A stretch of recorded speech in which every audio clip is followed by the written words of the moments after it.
Hello everyone, you're welcome back to my channel. Thank you all for tuning in to listen. Now we're going to be discussing the trending news going around right now. Nigerian army now, they say they are deeply concerned. They are going to the southeast now to start begging their youth that they should come and join army, Nigerian army, they should come and join Nigerian force. Can you imagine these guys? Where we say the southeast for some time has been crying for marginalization, and apart from that one, this same southeast have been crying against insecurity for very long time now. This same Nigerian army, now the people where we say that they go buy people for the southeast, say them be unknown gunmen. They buy both innocent citizens. The same Nigerian army now they go meet the southeast. They beg them, say, may they can't join army. Guys, make a read down for you. Breaking news, we are deeply concerned. Igbo people are no longer joining the military and the police. This is a national emergency, says Defense Minister. Guys, now the Defense Minister of Nigeria, he don't raise alarm over the declining enlistment of Igbo people in the national military and police force. I laugh at these people. These are the same military where they use. We know the story how the military take over the southeast. They kill many innocent citizens. There was a time they even stopped some communities, I think in Ihala or so. They stopped them from going to market. They stopped them from going to church. These are the same military. Now they go back to the southeast to beg them. Guys, now they see. And apart from that one, this southeast, when I not say they don't talk, say they don't want anything to do with Nigeria. Say they know they're under Nigeria. Okay, apart from this, to top the matter was for the arrest Mazi Nnamdi Kanu since 2021 up till now, nothing has been done about his case, and they go beg the same southeast may they can't join military. Now time don't reach where be say that they look for people, children where they go kill, send for war, go kill. They remember the southeast again. So my people, get this video I won't drop for now. I'm gonna watch the video to the end, and please after watching, drop your comments concerning this in the comment section with us. And if you have not subscribed to our channel, please subscribe to our channel. Subscription is free. Now make you they receive updates anytime we drop our bonga news. Thank you, and help us to share this video so that this video will go viral. Thanks and bye. The Nigerian army have now set up a committee of recruiters who have been sent to the southeastern part of Nigeria to go and beg all the Igbo youths of able bodies. These are men within the axis, within the age of 16, 17, 18, 19, 20, 21, 22, 23, that they should please come and join the Nigerian army so that we can, as a country, defeat the Fulani terrorists. That they should come so that they can defeat the banditry going in the north.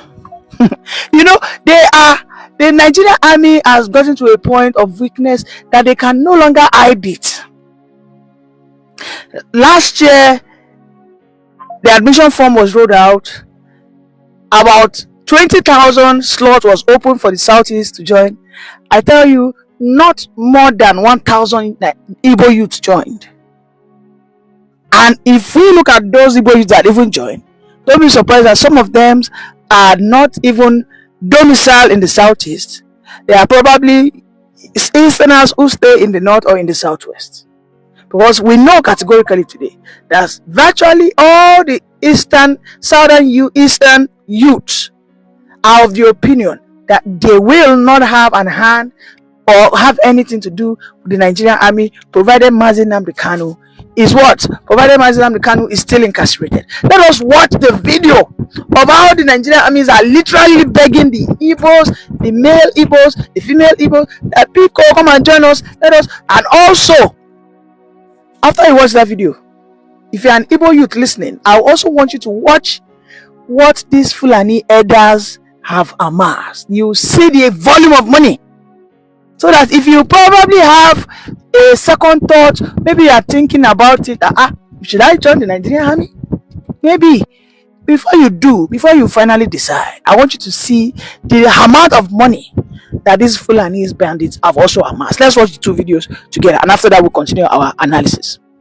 The Nigerian Army headquarters have begun a sensitization of mass enrollment of Igbo youths into the Nigerian Army to fill up the drop-in quota of the Southeast Zone.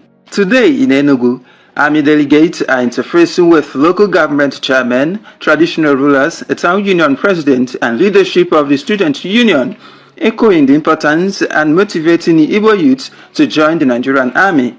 noting that withdrawal of Igbo youth from joining the army en masse could affect the collective interest of the zone. The last quarter of last year, Enugu State had a slot of about 200 persons, but they were able to fill up to 100. A lot of young men that really want to join the army, but for some of these sentiments being bandied around, some of them lack encouragement from the local government councils.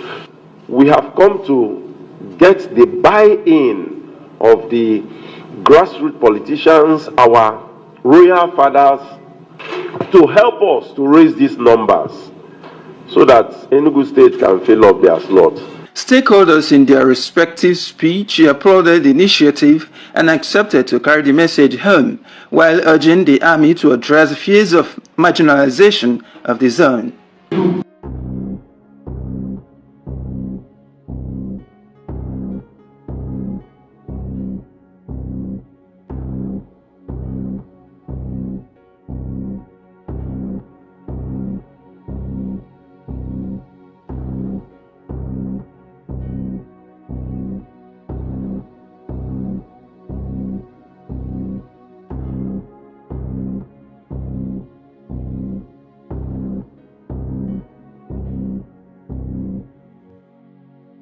All right, welcome back. What do you see? Did you see the amount of money those Fulanese bandits amassed in that room? According to my estimation, in that room, that money over there cannot be less than 500 to 800 million naira. How much do you think it takes to bribe a platoon, or bribe a commander, or bribe a captain for him to sell a group, a squad, to sell them off? You know, sometimes we see some Nigerian armies driving big cars, driving Lexus, driving all manner of things. I had a conversation with one like that sometime. He said, well, most time when they go for war or battle, that they see what's it called? I think they see, should I say, rewards on the war zone. That sometimes they might get to a place, they might find rare ornaments, maybe gold. These are rare ornaments, because sometimes when they actually take over the bandits' territory, they might be lucky to meet gold, to meet lithium, to meet all these rare earth metals, wherein they share amongst themselves. They sell it off. They don't return it back to the Nigerian government. That they sell it off, and at that point, it is for them, all of them that belongs to that battalion, that is their own benefits of war. They call it spoils of war. Yeah, that's what he said. You know, so you can imagine that Nigerian soldiers who are so greedy and eager to share every spoils of war, don't you think they can, of course, use you as a collateral and reclaim your benefit, or the price of your head as spoil of war? So if you are listening to me, if you are a Nigerian from the southeastern extraction, looking at how the marginalization has been on and on and on, the decision is in your hand. The ball is in your court. You should decide. You should be smart. You should know actually what is best for you. I mean, when you look at the likes of Mazi Nnamdi Kanu, who have fervently served this country. If you look at Simon Ekpa has served this country. There was a time Simon Ekpa was one of the foremost athletes that we have in Nigeria.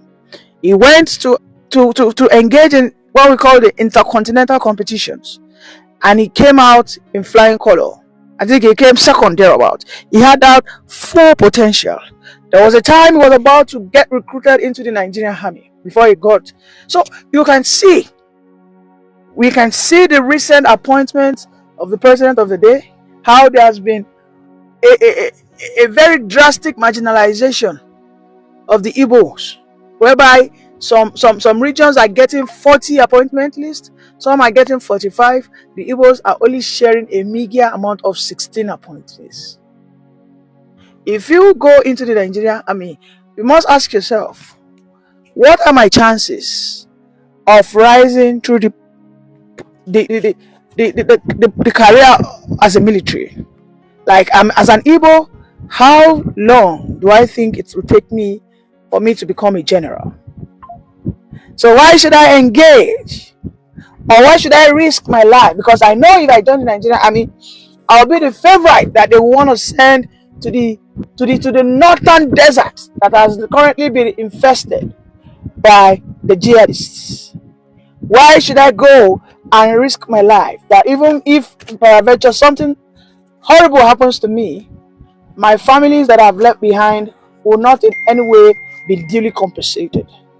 When I see the Nigerian armies trying to convince people, I mean, these are things that people are supposed to be proud of. The Nigerian army, while I was growing up, I swore I was going to be a Nigerian army, because the dignity, the pride that comes with being a Nigerian officer is so high. Well, as of today, we can see that apparently people do not want to have anything to do with or to be a part of that, agency. And of course, it's so sad that this is where we find ourselves as a country. So you are probably thinking of joining the force.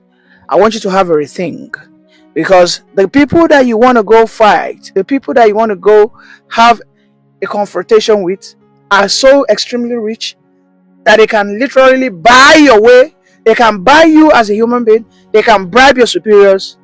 And you must be wise, because if anything happens to you, there won't be any form of compensations, as we have seen how they have, they have betrayed, they have dumped past family members of deceased soldiers. So you have to think wise as an Igbo boy. Thank you.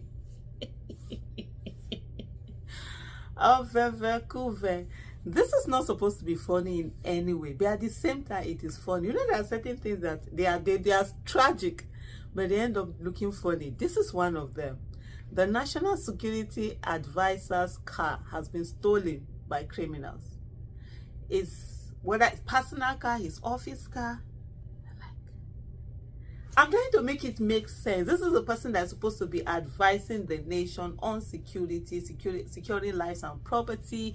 As in, the thieves not even fear face. They kukuma carrying car.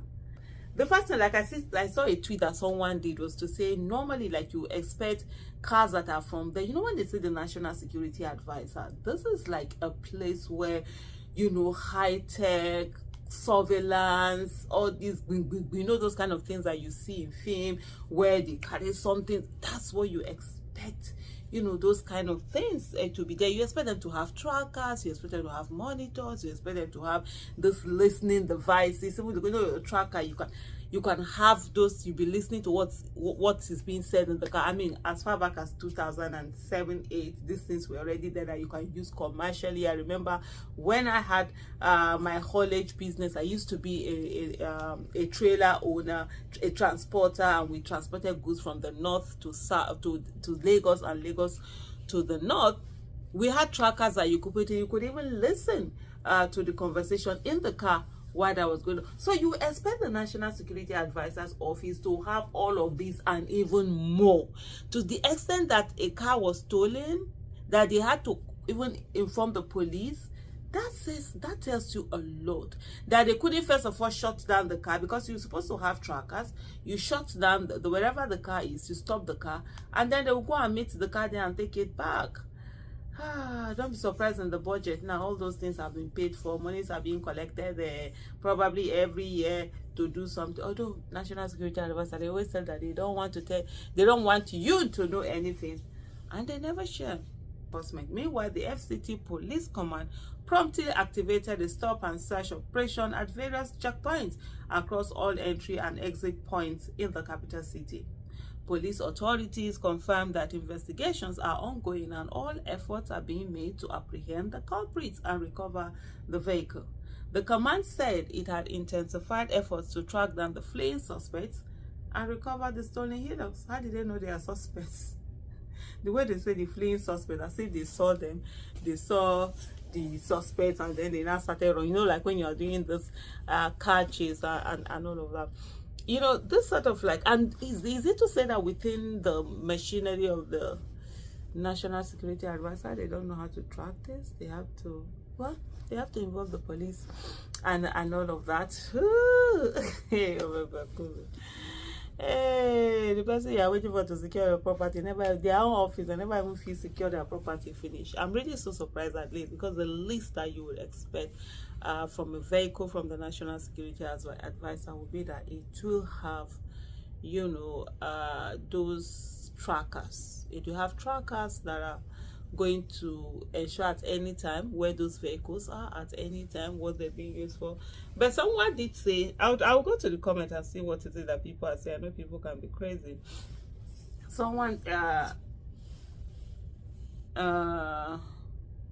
someone did say that is it maybe like an insider job, that ordinarily they're supposed to be well equipped with different kind of things like trackers, surveillance, whatever, and you know, those you know, when you relate something to a National Security Advisor. But hey, the thing is that this is Nigeria. Most of the time people don't do what they're supposed to do.